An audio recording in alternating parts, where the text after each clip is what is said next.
I've had a long relationship with the God of War series that's changed quite a lot over the years. At this point, I've played every game in the franchise except for Ascension and that one mobile game everyone forgets actually exists. And until fairly recently, if you'd asked me if I was a God of War fan, I probably would have said yes. Now, I wasn't exactly a super fan who spent every day pining for the franchise to return to its former glory, but I did have genuinely fond memories of playing those original games. But as time has gone on, I've grown up quite a bit, and while I can still see how the garish and over-the-top adaptation of Greek mythology could appeal to my 16-year-old self, I can no longer ignore the nihilism behind all the gore and the unsettling portrayal of women in those games either. And so that brings us back here to the present in 2018, where we once again have a new God of War game to play. And I was still just as interested to play it because all signs had pointed to the developers at Santa Monica Studios having come to the same realization, that the kinds of games they used to create would no longer be palatable, and thus undertook the task of updating God of War for a more modern audience.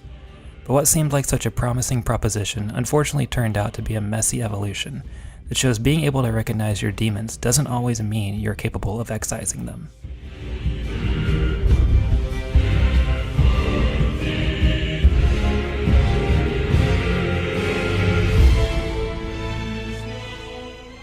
In this incarnation of God of War, we once again play as Kratos, now in a world populated by the gods of Norse mythology instead of the pantheon of Greek gods Kratos spent the last 3 games killing one by one.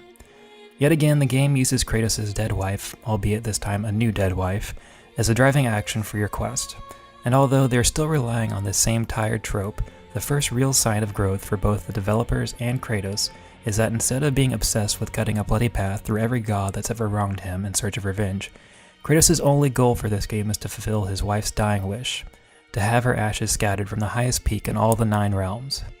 The other large departure for this game is that Kratos now has a traveling companion in his son Atreus, who at the start of the game doesn't have the best relationship with his father.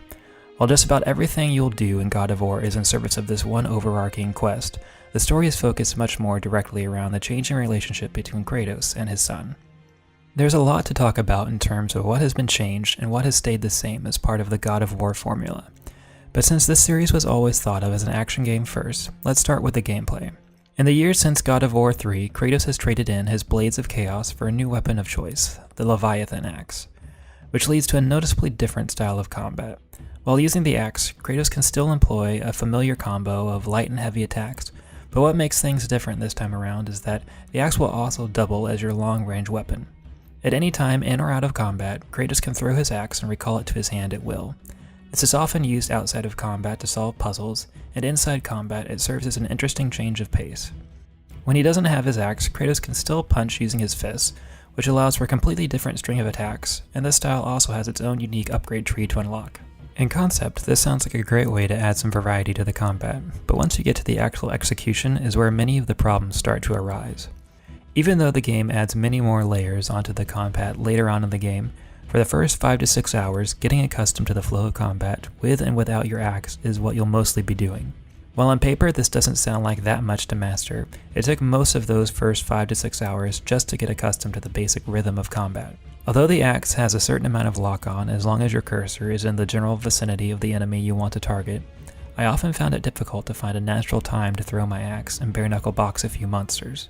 This was made worse by the fact that I often felt disincentivized to use the axe as a projectile. Firstly because the axe and hand-to-hand combat each have their own upgrade trees, so the logical thing to do would be to pump as many experience points as possible into the style you preferred, and use the other style only when you absolutely had to. Another benefit to this strategy is that until you're able to get some upgrades for him, Atreus' only real use in combat is as an archer. So it never made sense for me to sacrifice my superior weapon to take care of a faraway enemy when I could just have Atreus handle them instead. So that's pretty much exactly what I did.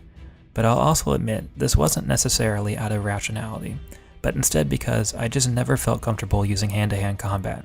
For whatever reason, the combos never strung together in the way I wanted, and for both types of combat, you need to unlock new moves if you want strikes that can close distance and have enough knockback to adequately control a crowd, which once again made me want to spend every last experience point I had upgrading the Leviathan Axe. The good thing is, once I had my axe properly upgraded, is when I started to actually enjoy the combat from time to time. But the obvious drawback is any time I couldn't use the axe was made that much more painful by how weak I had made my hand-to-hand combat skills. And this isn't even to say the axe doesn't have its own set of problems. My biggest issue with the axe is that it never feels like it carries the sort of weight it should. Especially in the early stages of the game, regular grunts can pretty easily knock you out of your attack animations, but it never feels like you're able to dish out that same kind of damage, especially considering, you're supposed to be a god of war and all. Once again, this is true for both styles of combat, but I always found this particularly annoying with the axe. It's one thing if my bare fists aren't able to make a noticeable dent in this giant troll, but a magical axe wielded by a god should be having at least a little more impact than this. For the most part, it's like I'm swinging my axe at a mountain, and while obviously a lot of work has gone into making Kratos feel more believable and relatable as a character, I don't think making him feel underpowered was part of the original plan. There are still plenty of flashy finishing moves for when Kratos needs to strike the final blow on an enemy, but everything up until that moment feels rather meek and ineffective. In my mind, once you start to add all these issues together, you can begin to see what is the broader problem with combat, and that's that every fight scene just takes too damn long. Whether it's one-on-one or a large group, a low-level scrub, or an enormous boss, everything just tends to drag. Even fighting weaker enemies is a chore because it still takes a lot of hits to kill them, and this is of course even worse for the larger boss fights. It's so bad in the early boss fights that I almost think the intentional way to kill these guys is to peck away at their health from far away by throwing your axe and having Atreus shoot them with arrows. At this stage in the game, it only takes a few good hits to kill you, and none of your attacks do enough damage to warrant getting up close and personal with them. All of this makes for a combat system that's more drudgery than difficulty. Although I did die a fair amount in the first half of the game, I wouldn't say it was necessarily because the game was hard. I would actually say most of the difficulty I faced was from the fact that there's actually very few healing items in a game that doesn't allow you to buy or store consumable health packs. So more often than not, I was going into every fight with only half health. Stack on top of this the fact that you also spend a lot of time in this part of the game learning the different enemies' attack styles and weaknesses. So I would often learn what the best tactic for beating a certain enemy would be midway through a fight, but by that point I'd also lost too much health to finish the fight without dying. So I would lose, then respawn with full health and get through the fight fairly easily while only taking a little bit of damage, once again rarely be rewarded with any healing items, run into a few more fights, end up back around half health, and the whole process would repeat itself. Now, I would say this rhythm is only representative of the first half of the game. Once you're able to get some more upgrades and acquire some magical attacks that give you more area of effect moves, combat goes a lot more smoothly. Although the problem of every enemy encounter lasting too long still persists. The only improvement is that Kratos is now much more survivable, so you rarely have to go through the same fight twice. And this isn't to say there aren't any good moments of action in the early game. This short sequence where you have to make your way through a narrow bridge choked with low-level enemies that you easily swat away, or this brief fight with a bunch of no-name soldiers that are no match for your godly strength definitely stand out. And they also adequately portray the kind of power and brutality Kratos is capable of, as well as the same aptitude for violence he's trying to prevent his son from falling into. The problem is these moments are just too far and in between. They're a small fraction compared to the hours you'll spend cutting your way through the same palette-swapped mob of enemies you face over the course of the game, which oddly enough is also a fair critique you could have had for any of the original God of War games as well. But oddly enough, the combat isn't the only thing that would feel at home in the mid-2000s. The very structure of this game actually has a surprising amount of continuity with the earlier games in the series. While things like tone, camera perspective, and characterization have been updated, from a big picture perspective, you still do a lot of the same things in God of War 2018 that you would have done in God of War 2005. For the majority of the main quest, you will alternate between puzzle and platforming sections and combat sections, which is sort of mid-2000s game design 101. Multiple times in this game, you'll go through the cycle of complete the first part of a puzzle, then stop to fight some enemies, move on to finish the second part of that same puzzle, now fight even more enemies, and then repeat these steps over and over until eventually you make it to a boss fight. And once you beat that, you'll be rewarded with a cutscene that will advance the story a little bit. The only main difference from a structural perspective between this God of War and the old ones is, now if you so desire, you can go through that same formula except without the cutscene at the end if you want to explore the modest open world and complete a few side quests like in Skyrim, or try and find a new piece of gear or loot like in Destiny. And this doesn't even take into account the multiple instances where you'll be riding an elevator or waiting for a door to unlock, and of course you end up getting attacked by wave after wave of enemies. This is some prime mid-2000s character action game design. And the thing is, I know I'm harping a lot on how little this game has actually changed compared to the titles that came before it, but that doesn't actually have to be a bad thing. I actually find the idea of taking what is, by today's standards, fairly outdated game design and trying to make it work in a modern blockbuster title really interesting. But the problem is, Sony Santa Monica is never able to make these pieces mesh together nicely. Even when one aspect of the game starts to get fun or interesting, inevitably everything else around it will start to fall below par. For the first half of the game, while I was finding the combat pretty frustrating, the story was actually engaging enough to keep me invested, but once I started to get a handle on the various aspects of combat, the writing started to take a nosedive that the game simply couldn't recover from. So let's go ahead and talk about the story, because that was supposed to be the biggest change every trailer, demo, and interview seemed to promise us. And from a distance, the story and characters do seem noticeably different from what we're used to, but this too is only skin deep. While the writers may have traded in Kratos' roaring fury and vengeance for smoldering contemplation, just turning the volume down on your story doesn't automatically grant it more subtlety. Kratos almost reaching out to comfort his son isn't subtle, it's just quiet. These kinds of tropes are used by just about every story of fathers and sons throughout time. But that being said, a lot of those stories are able to use these tropes to enhance their narrative, so this shouldn't automatically be a disqualifying factor. The area in particular where God of War falls short is that it doesn't have the characters to elevate what is overall a pretty rote story. God of War is mostly a game about Kratos and Atreus, and the relationship between fathers and sons. And most good stories about relationships are built around how those characters change over time. And yet Kratos, the character we are playing as, doesn't really change during the course of this game. Undoubtedly he's changed quite a bit since last we saw him at the end of God of War 3, but almost all of his character growth happens off-screen in between games. And what makes matters worse is that the person who seems to have instigated this change in Kratos, namely his wife, is once again killed before the game even starts. So not only do we not get to see Kratos evolve into the person we're now playing as, we also only get to learn about this immensely important person to both Kratos and Atreus through these conversations they have about her now that she's gone. While this is a frustrating decision by the developers to say the least, this doesn't have to be the end of the world either, because we still have one other main character in this story, and although we aren't actually playing as Atreus, he does at least have a legitimate arc throughout the course of this game. Most of the drama and tension between Kratos and Atreus, outside of the fact that Kratos is just generally bad at showing any sort of emotion other than anger, is that Kratos is trying to hide his violent past as a god from his son, which leads to a lot of understandable frustration from Atreus.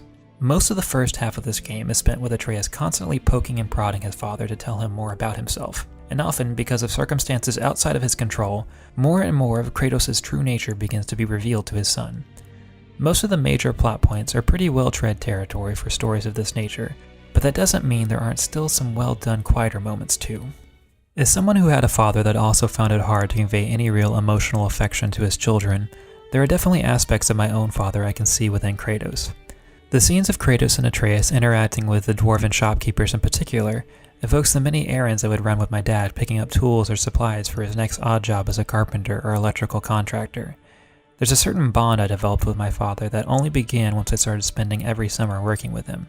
There was a certain camaraderie that was formed out of sharing the same workspace as my father, much in the same way Kratos learns to respect Atreus through the many battles they have. But what I see of my father and Kratos is only a portion of the person my father was to me growing up. Yes, he could be angry and gruff, but he also had a wry sense of humor. He had hobbies, he had things he enjoyed. He looked forward to the weekends where he could watch NASCAR or find a good John Wayne movie on TV. But Kratos lacks any of this kind of dimension. He's still just an embodiment of masculine rage, now only tempered down by age and sorrow. Even Atreus, the character who is easily more relatable, who actually has a character arc, only gets to exist as a believable character through the first half of the game. God of War clearly has a lot of filmic influences that it proudly wears on its sleeve, and one of those is that it tries to take a fairly typical 3-act structure and apply it here, but it encounters a lot of pacing problems in doing so.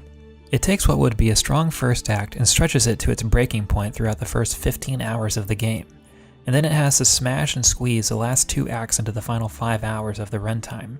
So even though we get to see a character like Atreus go through some meaningful changes, they all happen so fast and without enough explanation that in the end, they feel less believable. For all the hours and hours we spend killing the same monsters and solving more and more puzzles, what we really needed were more of the smaller moments between Kratos and Atreus. And I'm willing to believe there were probably more to be found in the side quests scattered throughout the hub world, but by the time I made it to this point in the game, I was already so frustrated with the combat and progression that they had already lost my trust as a player. I couldn't trust that at the end of each side quest I wouldn't just be rewarded with a new rune or a stronger piece of armor instead of some actual characterization, because in the end, I already found it pretty damning that the game didn't see those moments as important enough to put them in the main quest, to make sure players didn't miss them. So I think we've gone about as far as we can without getting into spoilers. So if my review up to this point hasn't deterred you and you want to see the rest of the game for yourself, skip to this point in the video to watch my conclusion. For everyone else, it's time for us to take a little boat ride down the river.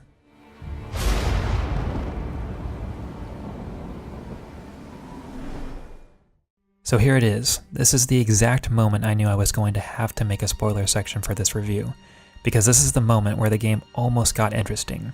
And well, if I'm being fair, the moment where Kratos has to return home and once again wield the Blades of Chaos is certainly an interesting moment. It's what happens after this that makes the sequence feel so meaningless in retrospect. This is also the reason I went into such great detail earlier about all my frustrations with the combat, because all those complaints immediately vanished as soon as I started using the blades again. As I started whipping out the exact same combos I had in all the previous games, I realized how much nostalgia I had for the feel of those older games. I had a comfort level with these blades, with each button press, in a way that I'd never fully realized before. I now had to confront the fact that, despite all the aspects of this series that I had since come to understand as problematic, I really enjoyed playing them. The sense of satisfaction, the flow of combat, all of these immediately came back to me, and I didn't know how to process it. Now Kratos and I both had to reckon with the fact that deep down, we were enjoying the thing we knew we were supposed to hate. This is one of those defining, only in a video game kinds of moments you don't get every day. It was powerful, it was resonant, and almost instantaneously once this scene was over, that feeling started to slip away. I was able to ride the high of this moment throughout most of the following section in Helheim, but once I got to this boss fight, the monotony started to set in again, and it only got worse as time wore on. Once you have Atreus back and you start encountering enemies you can use your axe on again, the blades went from being a painful symbol of the past you were forced to reckon with, to just another tool in your arsenal. It was now just another upgrade to explore previously locked away areas and find even more hidden treasure chests. And because it had its own skill tree that took time to progress through, it was immediately underpowered when compared to my fully upgraded axe. So it fizzled into being my backup option, for the rare occasion where my axe wasn't effective. Something that had not so long ago conjured up such emotional conflict within me now was nearly meaningless.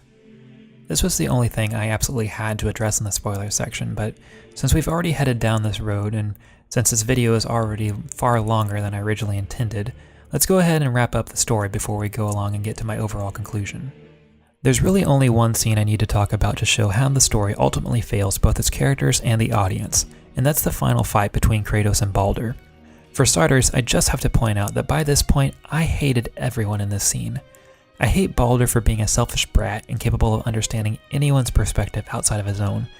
Which, this should be fine, he's the villain after all, we're supposed to hate him. But the game ends up bringing everyone else down to his level by the end of the fight. It takes the only female character who doesn't start this game off dead, and reduces her down to a caricature of an overprotective mother, begging you to spare her son who will never give you the same option. I hate Kratos and Atreus in this scene because of their role as the audience surrogate. I hate the position the game puts us in. I hate the overly manufactured rock-in-a-hard-place scenario that only exists to let Kratos kill someone who embodies everything he was in the past games. I hate that it justifies Kratos' character development in exchange for one of the only well-rounded characters we had up until this point, and it shows just how little this series has actually grown. This is not a series that has reckoned with its portrayal of women, and I'm not sure it has even reconciled its use of violence either. It certainly has a better sense now of what lines it can and cannot cross, but when the stakes are at their highest, when things really matter, God of War is still a series that can only speak in anger and violence, that can only see itself reflected back in the blood of the bodies it leaves behind. The cycle ends here. Must be better than this.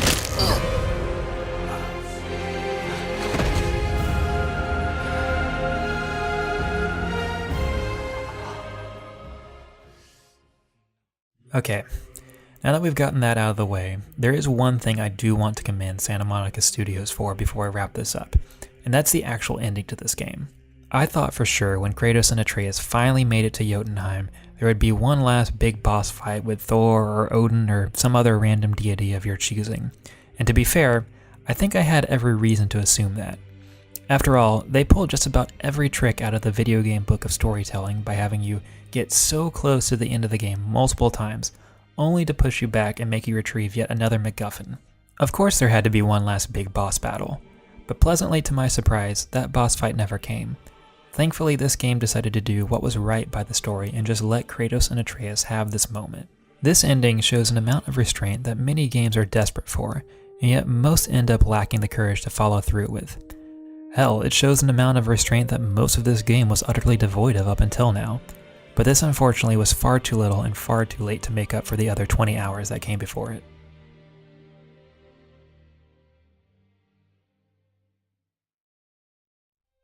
When I look back on my time with God of War, even with all my complaints, what I mostly see is a lot of untapped potential. All of its component parts at one time or another were really enjoyable, but they're never able to come together to form a cohesive whole. The combat and the narrative only rarely are able to share the same space and actually enhance one another. This is generally one of the best looking games I've ever played, and yet even with an entire 9 realms to explore, you spend a lot of your time in underground mines and frozen caves. I see such a strong desire to make something truly groundbreaking, but a product that is never able to execute on that vision. I can appreciate the developers not just rebooting the series and starting over. I can understand the desire to want to take something you worked so hard on in the past and try to adapt it into something that is once again revolutionary, to prove that you've grown over time, to show, as Kratos demands of his son many times throughout this game, that you can be better. But the truth is, this game simply isn't. I can still see a world where a sequel to this game eventually gets there, but it still has a long way to go. I want to commend the developers for trying to challenge themselves, but you can only get so many points for good intentions. Because when it comes down to it, I can't review the game I think they wanted to give me, I can only review the game I got. And the game I got unfortunately left me wanting much, much more.